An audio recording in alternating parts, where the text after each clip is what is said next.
प्यारे बच्चों, आज हम कक्षा 5वीं आओ हिंदी सीखें पाठ नंबर 3 आत्मविश्वास को पढ़ेंगे।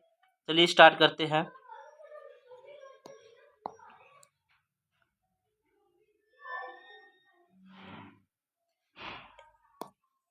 एक बार किसी स्कूल का वार्षिक परीक्षा परिणाम घोषित किया गया।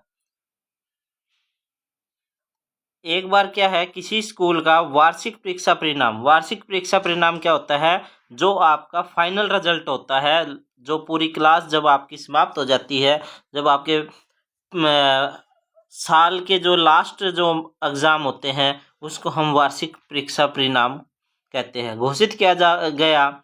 स्कूल के प्रिंसिपल ने पास विद्यार्थियों के नाम बोले।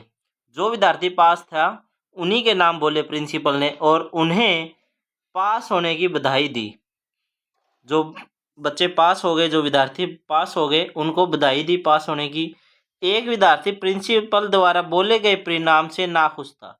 यानी कि जो प्रिंसिपल ने जिन विद्यार्थियों का नाम बोला था, जो विद्यार्थी पास थे, उनमें से एक विद्यार्थी ऐसा है एक उस स्कूल में जो क्या है उस परिणाम से नाखुश था, क्योंकि उसका नाम नहीं बोला गया।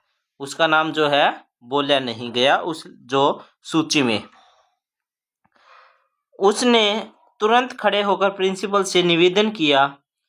उसने कहा, सर मेरा नाम नहीं बोला गया। उस बच्चे ने खड़े होकर प्रिंसिपल से निवेदन किया, यानी कि उनसे रिक्वेस्ट की कि सर मेरा नाम नहीं बोला गया। प्रिंसिपल ने कहा, जिसका नाम नहीं बोला गया वो फेल है। प्रिंसिपल ने क्या कहा कि जिनका नाम नहीं बोला गया वो फेल है।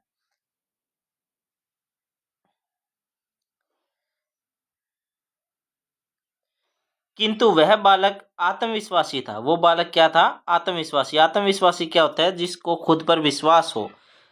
जब उसने कहा कि ऐसा नहीं हो सकता, उस बच्चे जो है वो बालक है वो आत्मविश्वासी था। उसने कहा कि ऐसा नहीं हो सकता, तो प्रिंसिपल ने उसे 5 रुपये जुर्माना लगा दिया। वो जिद करने लगा कि ऐसा नहीं हो सकता, मैं फेल नहीं हो सकता, तो प्रिंसिपल ने क्या किया, उसके ऊपर 5 रुपये जुर्माना लगा दिया। उसके बार बार कहने पर प्रिंसिपल ने जुर्माना बढ़ाकर 10 रुपये कर दिया। फिर भी वह नहीं माना, बार बार कहने लगा कि सर ऐसा नहीं हो सकता, तो उसका जुर्माना बढ़ाकर कितना कर दिया? 10 रुपये कर दिया। किंतु वह बालक अपनी बात पर अड़िग रहा। लेकिन जो वो बालक था वो अपनी बात पे अड़ा रहा। कहता, नहीं सर मैं फेल नहीं हो सकता। इतने में स्कूल के क्लर्क ने प्रिंसिपल के पास आकर कहा। इतनी ये बात चल रही थी कि एक जो उनके स्कूल का क्लर्क था वो प्रिंसिपल के पास आया।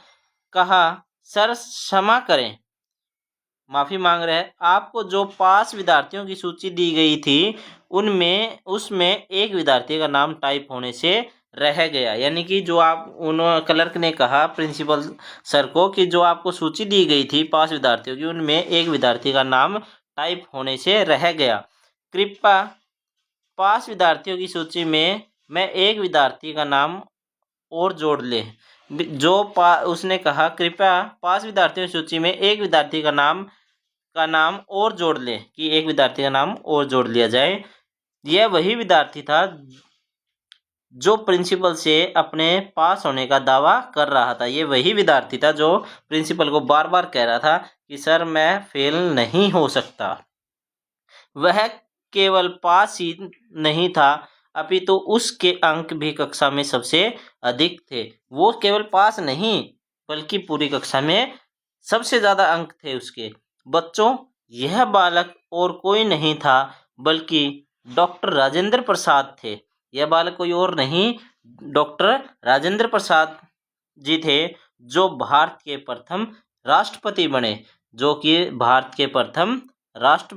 डॉक्टर राजेंद्र प्रसाद जी, जो कि इतने आत्मविश्वासी थे कि उनको पूरा यकीन था खुद के ऊपर कि वो फेल नहीं हो सकते, और उस पे जुर्माना लगने के बावजूद वो अपनी बात पे अड़े रहे। आप खुद पे इतना विश्वास था कि उनको पता था कि वो फेल नहीं हो सकते। ठीक है।